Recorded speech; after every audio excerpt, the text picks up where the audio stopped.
My name is Razi. I'm the founder and CEO of Setipe.com. It's an online matchmaking service helping Indonesian singles find a compatible partner in a private, safer, and more efficient place online.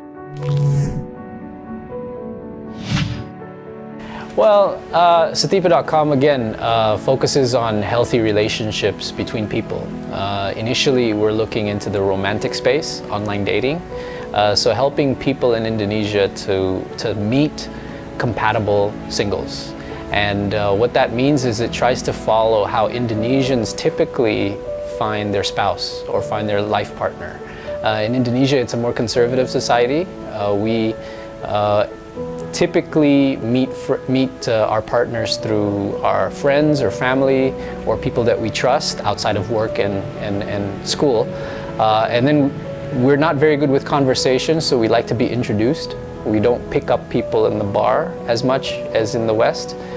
So this site tries to make online dating, or provides an online dating service that is more catered to the local market, where people want to settle down, where marriage is still a very important institution, and also where the compatibility is not just between two individuals, but also between two families.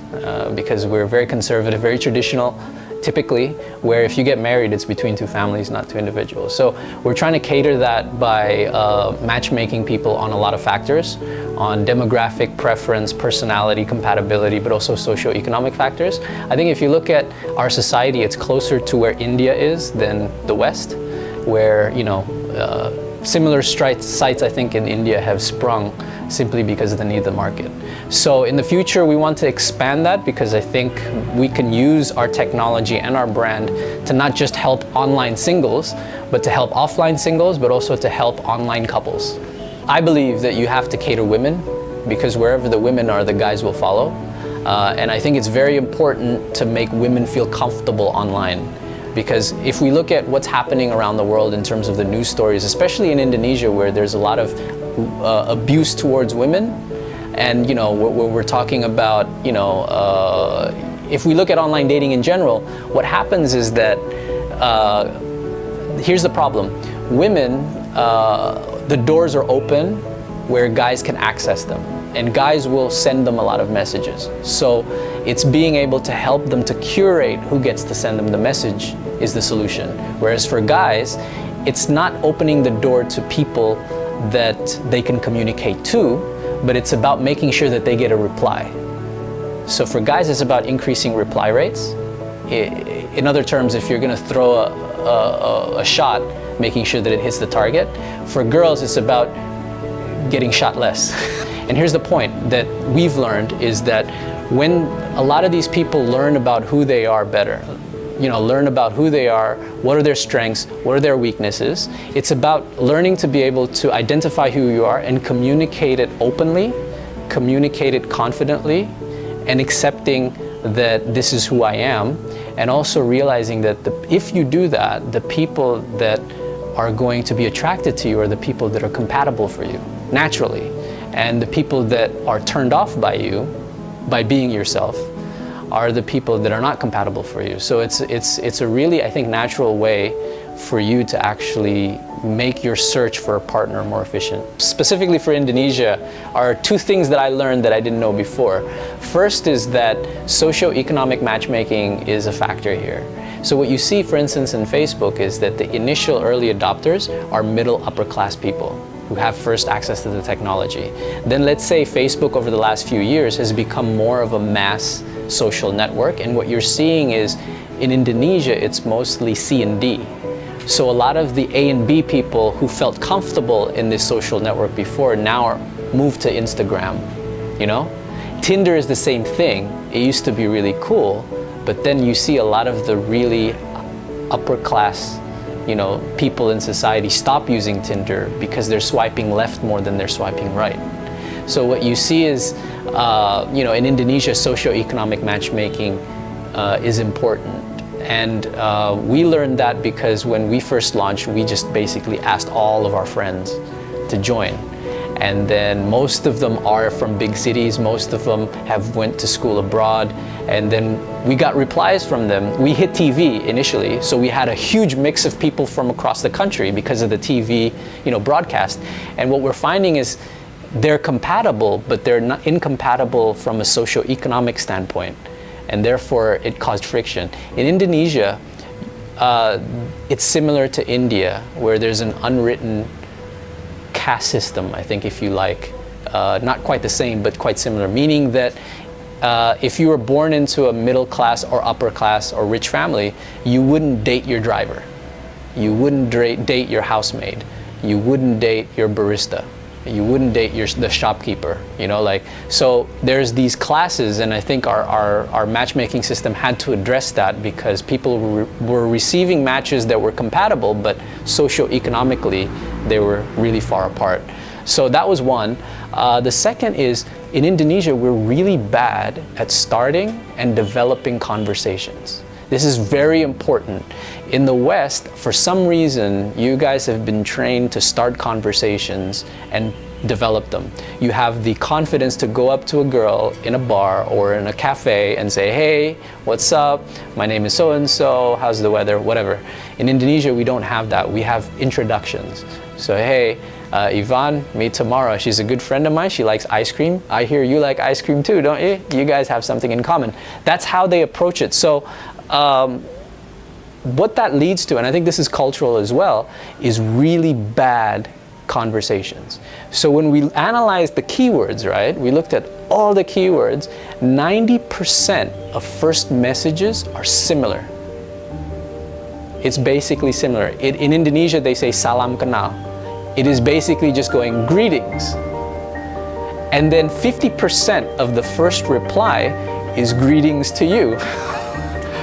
And when we looked at the data, and if you started a conversation that did not include those words, you were twice as likely to get a reply. So we realized that it's a huge problem, and we're now trying to solve it with tips. So we have two features that we're looking to build. The first one is we want to use psychology to empower your search. So based on your personality and based on your match's personality, we're going to give you tips on how to start a conversation with that person. So based on your personality, I'll know whether I should ask you a philosophical question or a practical question or an imaginative question. I'll know whether I should ask personal questions early or should I avoid asking personal questions. I'll also know whether or not I should show my emotions early or should I wait in terms of developing. So we can help them with that. The second thing is a chatbot, like a wingman. So we're looking, right now we're using real people, university students, counselors, people who want to be counselors. We're basically helping people start conversations. We're giving them tips. We're going, hey, you should say this, you should say this, you should say this. In the future, based on the data that we collect out of those conversations, we want to create a bot that's basically like your wingman. The problem with online dating is that the better you are at matchmaking people, the sooner that they find their partners, the sooner that they leave your business and as a customer. So what we're trying to do is we're trying to serve a bigger market by looking at people that are already couples. But in Indonesia, as you said before, offline is still huge, and so we want to kind of serve people offline. One of the things that we might be able to do, and we're looking at right now, is being able to allow our technology to help matchmakers across Indonesia. So it'll create a new job position, it'll create a new kind of profession where matchmakers across the country, which already exist, have access to our tools to be able to not only lend credibility to what they do, but also use it to expand their search for their clients. So the search for clients will be offline, face-to-face, through my network, through my reputation. But then when I'm matchmaking someone, I could do two things through Setipe system. I could access more singles across Indonesia, including the regional area that I'm serving. But also number two, I can supply personality compatibility reports that's built into what we've already done here to help kind of, let's say it's like a headhunter, but for love. So when I created this, I never realized that we would ever help anybody get married. We were just hoping for the best. So when we received a few of our initial success stories, a few of the initial wedding invitations, the first one I've ever attended was very interesting. I arrived and they recognized who I was, and I didn't recognize who they were. So it's very interesting. And then they introduced me to their parents, and then their parents were hugging me and saying thank you very much for introducing my children. So they treated me as if I was a personal matchmaker. That was very interesting. And you know, they were a very confident couple. That it explains why they told us about it, and why they wanted me there, and why they introduced me to the entire crowd as the guy who helped them meet. So that was, and we've built a really close relationship. The second story is really interesting, where they met on Setipe, but then their parents have accepted their relationship. They want to get married, but then their family, their extended family, don't agree that they met online. So it highlights this issue where there's this perception where online is full of really immoral content, and therefore if you were to meet anybody online, it's immoral, so it's unacceptable. So there's just still that really negative stigma and perception. So what we're trying to do is we're trying to help people understand that the internet is just a tool to connect with other people, and good and bad things are going to happen. And so if you look at it as a place not to date or to love someone through an online medium, but it's just meeting people, then you know that stigma hopefully will change over time. But the sheer number of success stories that we have has helped dispel a lot of that negative sentiments, and this includes the difficulty in recruiting for this business, because a lot of people are very interested in terms of what we're doing technologically, but also socially.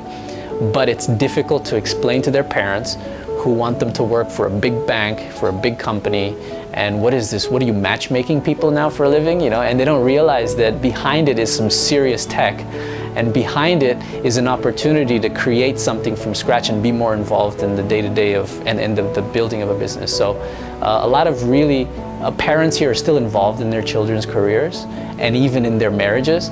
So what you're seeing is the need for young people to be able to explain why they're working in a startup, why it's exciting, why it's important, and why is this going to help them build something in the future instead of the past. We have investors, so obviously the KPIs we'd like to personally track are kind of different from the business side. If from a business standpoint, obviously, you know, engagement, acquisition numbers, retention numbers, acquisition, and then ARPU. Those are the key things. So how do we, acquisition is pretty straightforward, but in our case, you have to answer a bunch of questions. So conversion to completed profiles. At the moment, that's about 83%, so it's really good. So 83% answered that 100 questions, which is remarkable. And I think our campaigns have worked in that we're telling a story where we're telling the public, basically, you need to, in Indonesia this is important, you need to pray and you need to put effort. Putting effort is joining Setipe.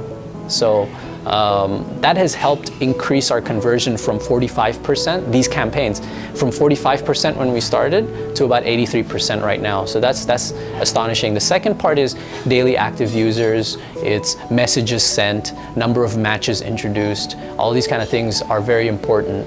And so engagement, I would put it down. The third is ARPU. We're looking at, you know, focusing on revenue, on making sure that you know, we monetize the base, that we provide services that are needed, and that so once we can monetize, then you know, we can spend money on acquisition. Those are the key metrics from the business standpoint. From a more social impact standpoint, it comes down to how many marriages. And we don't know how many people have been married from our system, but as of today, after 2 years, we've received about 100, actually, we've received 138 wedding invitations sent into the office. So, and I've been to a few of them.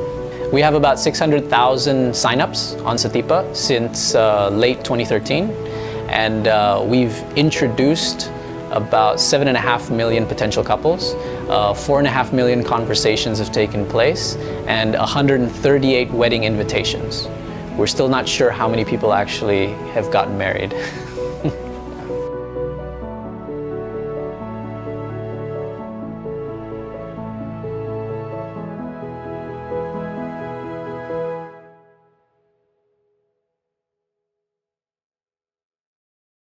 matchmaking people on a lot of factors, on demographic preference, personality, compatibility, but also socioeconomic factors.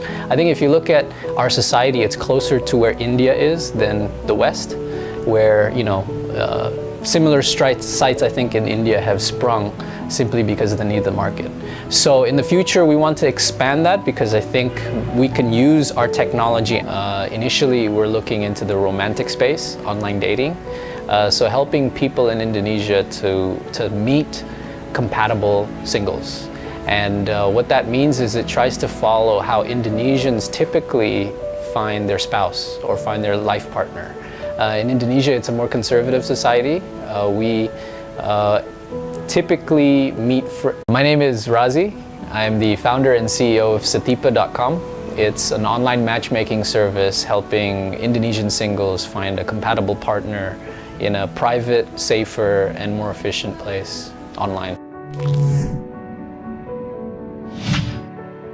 Well, Setipe.com again focuses on healthy relationships between people, catered to the local market where people want to settle down, where marriage is still a very important institution, and also where the compatibility is not just between two individuals but also between two families, because we're very conservative, very traditional, typically, where if you get married, it's between two families, not two individuals. So we're trying to cater that by meet our partners through our friends or family or people that we trust outside of work and school.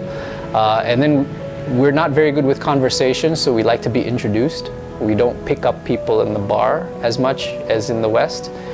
So this site tries to make online dating, or provides an online dating service that is more